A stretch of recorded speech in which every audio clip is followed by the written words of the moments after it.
empty. Lips, the nutty flavor of sweet cream and bitter tea in the morning. Her face, a Weather Channel report on the climate along Destiny's highway.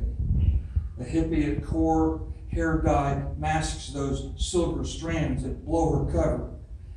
God damn, have I fallen in love? A reservist called out to serve again? Yeah. You ignited my well fire, endless feet to burn. I torched the night sky. I popped off my top hat. We shag danced in the devil's slippers. Conflagration rained. Sirens beckoned toward molten coals. We burned bedposts, asphalt off roads, all the bridges to eternity. Belladonna recaptured your body. With as little as a changed mind, you top-killed my wellhead. Blaze out, feed plug like a self-cleaning oven. All that's left was a little pile of gray ash from our drippy messes. A bottomless pit for more arson. I'm blind to consequence. My hands crawl low arroyos, strike iron rocks for latent sparks.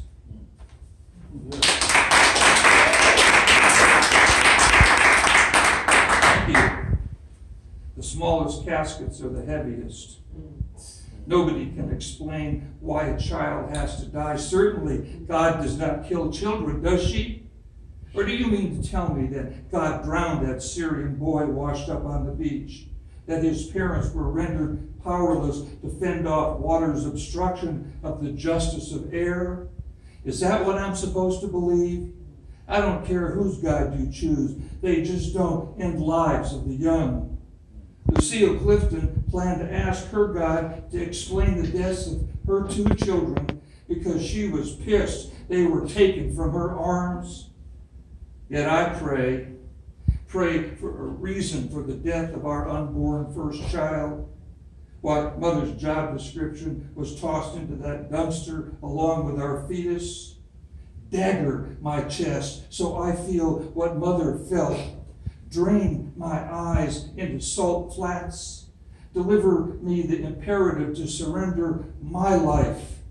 Place a sorrow wafer on this tongue so I can whisper grief into my wife's ear. Infuse in me a deity's tolerance when she has not even set water out for supper yet, long into her recovery. She cross-stitches by gold-dusted twilight, past the cusp of summer. Second boy breathes slumber songs next to her on the covered weather porch. Conestoga, heritage of the endless prairie, tugs her breastbone. Door County memories drift into season's end breeze. First boy, hand in hand with his grandfather in plaid, rustle tinder stalks of backyard cornfield. Drop a stitch at dusk, loop back for soul retrieval. Lantern dims for all the babies who couldn't stay.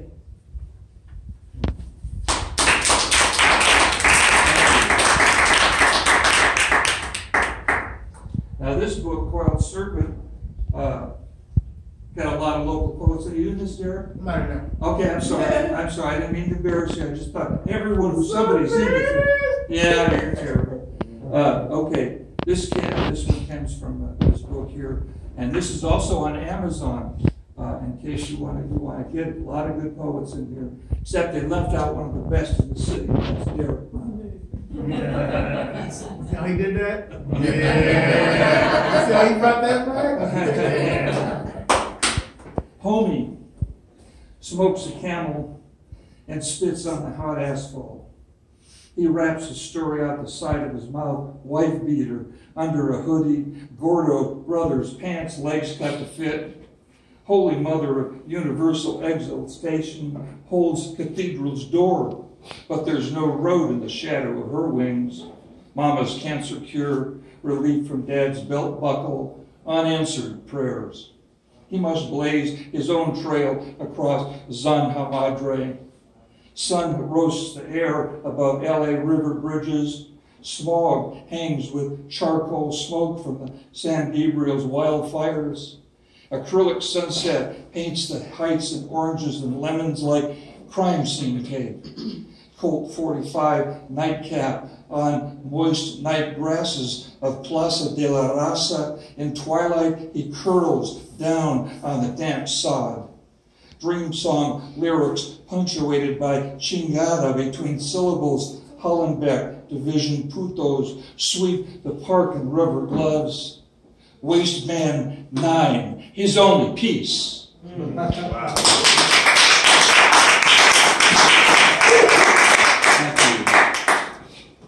Highland Park Film Festival. Rakatakata beats on North Figueroa storefronts, tight skirts and white beaters, salsa as in a velvet painting of naked dancers, their bulges pouted. The kind you buy in Tijuana and hide from your wife until she finds it in the garage. You tell her it was left there behind the folded card table by a homeless. Her resentment simmers slowly like a frog in saucepan water, doesn't notice temperature rising until it's too late to jump, until she feels her mortgage threatened by your once again lying eyes, and either bolts to her mother's house in Norwalk or beds the pool guy on Monday morning. And you forgive her truancy, not because of anger management or AA, but because when you look into each other's eyes, the memories of fetuses past, repaired credit reports, and a tiny vegetable garden tended as partners reside on the summit of vows made in that bright May marriage of bloods. Now, Connie Williams, y'all know Connie Williams? I read this, and he says, "Stop trying to scare us." Yeah. What's the score? October Sunday shadows roll like velvet into night over LA hillside family room parquet. Big TV banners every game final, every missed shot, each bad call. Sports page byliners, peacock replays. Discarded newspaper, cold on hearth bricks, old news and dead ink. Chips and salsa bowls drained to scraps. Every score that was going to count has already marched, sacrificed to heartburn. Empty bellies and downhill hoods growl from a daily diet of 9mm grain-boiled and modest tears.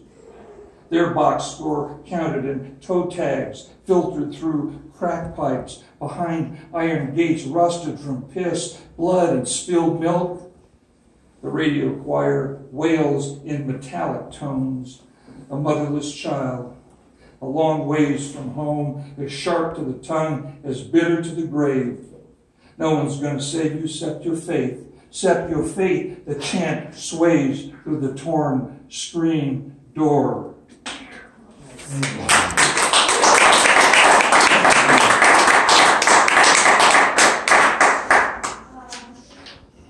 Oh, doing good. Great, thank you. I meant time-wise. I know I'm magnificent in terms of No, you got time. No. Like I said, when people start looking at me instead of you, then yeah, it's time to wrap it up. You're doing fine. San Fernando Valley, 1956, the year the street was paved. Before that, 2 days rain and the dirt road was a quagmire. Cars bondage into sucking mud. Our block was ethnically diverse. We lived on Grandpa's orchard acreage, Russians, clapboard houses, gabled barn, chicken coops. At supper, family identified neighbors by slur, Chinks, Dagos, Mexicans. Only Anglos called by last name, the Standards, the Wilsons. Us nearby kids played pickup baseball in any fallowed field, called each other by name, Peter, Joe, Lupe, Sonny, Grace, Lauren. Storms and torrents, anchored cars abandoned until mud dry would be permanently stuck. Next door farmer had a red Caterpillar tractor. Second day of rain, farmer moved his rig onto the soggy former passageway, pulled mired autos out and up into their driveways, accepted thank you as compensation. Death in the family, expect a bucket of fried chicken, biscuits, and a $100 bill on the front porch, no questions asked. Clogged drain, plumber next door snaked it out or more if necessary. Wouldn't even take a cold beer. Told Dad a few jokes I didn't get and trudged home. Paved roads separated this community. Cars sped by, no more tractor pulls, no drain clearings. Slurs went underground. Television became the closest neighbor.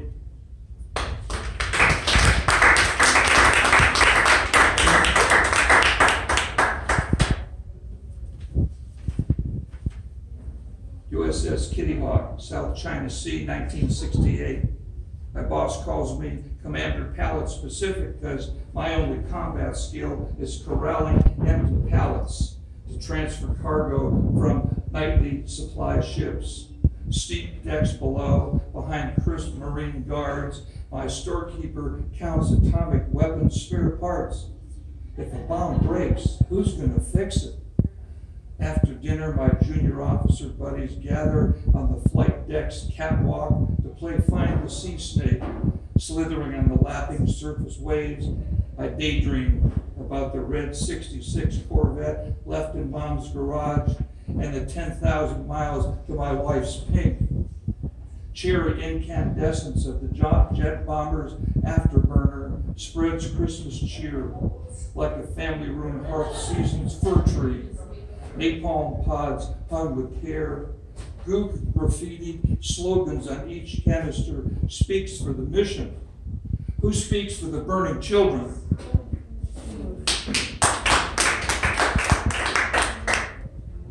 How?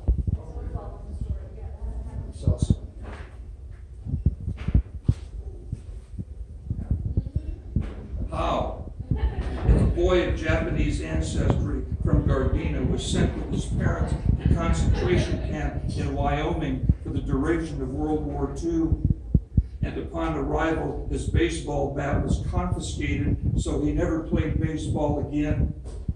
If a brother and sister from Boyle Heights were jeered as Mexicans and told to go back to where they came from, but they and all their indigenous ancestors, for as far back as anyone could count, came from Boyle Heights. If a black girl from Mississippi watched her father dragged from his house in the middle of the night by men in bed sheets, hanged on a poplar tree, and his mutilated body set on fire with gasoline, so every time she fills the tank of her car in South Central and smells gas, she sees her dad on the tree. How do these citizens abandon the desire to punish their tormentors long enough to earn a Nobel Peace Prize, be confirmed as a justice of the Supreme Court, or just finish school? How do we move from them to we? How do we embrace as family? How do we all say, God bless America? How?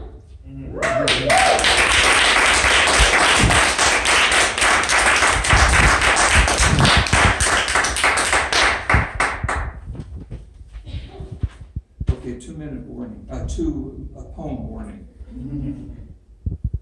These walls hold hunger and hurt, fall off your chair laughter, crossing Jordan heartache from loss of our baby, sorrow from smack, this world stage of the dark soul of repossession of stuff and dignity. These have tears of cry that won't stop.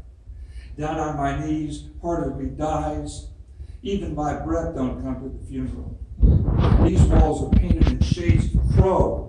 Some folks just don't have care like they should, and that shows up on these walls as a stain in the shape of a parish people want to leave.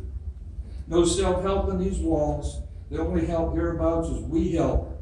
With the Lord's help, however you hold a power greater than yourself in your heart or not, maybe it's only confidence that together we're going to be okay because it happened before or not.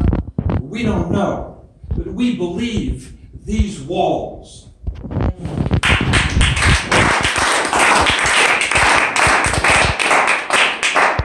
The closer, and thank you for your attention. Yeah. Where does the laughter of children go? Say boo-boo butt in a class of second graders, hear a riot of loud waves of hee-hees, peals of abandon to raucous bliss without regard to threats of safety. A chorus of kinder racket lifting the surroundings. Does it sink under the horizon early, like with equinox, to surface ever so slowly afterwards during solstice?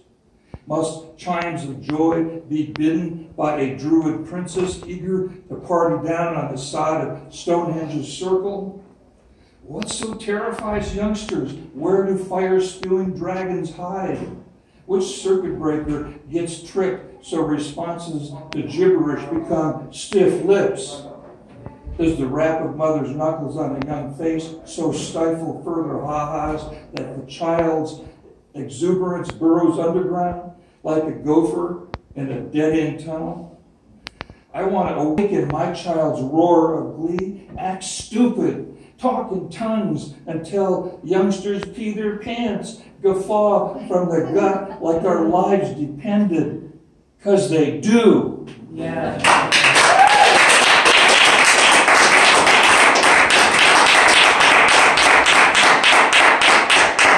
Well, thank you.